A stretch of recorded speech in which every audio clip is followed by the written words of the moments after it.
আল্লাহকে ইয়াদ করা চাই, আল্লাহকে পাওয়ার জন্য চেষ্টা ফিকির করতে থাকা চাই, হ্যাঁ না? এক বুজুর্গ বলছেন যে ইয়াবা মুরা ইয়া নায়াবা জুস্তে জুয়ে মি গুনাম, আল্লাহকে পাই না পাই আমি চেষ্টা তো করতে থাকবো, তালাশ তো করতে থাকবো। হাসিল আয়াত ইয়া না আয়াত আর জুয়ে মি গুনাম, পাই না পাই মঞ্জিলে মকসুদ পর্যন্ত পৌঁছতে পারি না পারি আমি आकांक्षा तो करो। सौ आपका इंतजार करता हूँ, शौक को आपने प्यार करता हूँ।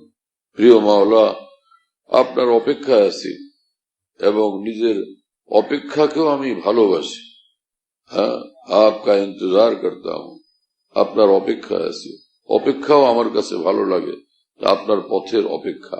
হ্যাঁ, আল্লাহর মহব্বতে মানুষ যাই করে প্রতিটি বিন্দু বড় দামি। আল্লাহর মহব্বতের রাস্তা দামি, আল্লাহর মহব্বতের মঞ্জিল দামি। মঞ্জিল যত দামি হয়, যে লক্ষ্য বস্তু যত দামি হয়, ওই পথটা তত দামি এবং ওই পথের রাহবর, পথ প্রদর্শকও তত দাম। এই কথা বলতেন আমার শেখ আরে বিল্লাহ মাওলানা শাহ হাকিম মোহাম্মদ আখতার সাহেব রহমতুল্লাহ আলী। আমার ভাইয়ের এই পথে চলতে থাকলে কামিয়াবি হাতে আসে।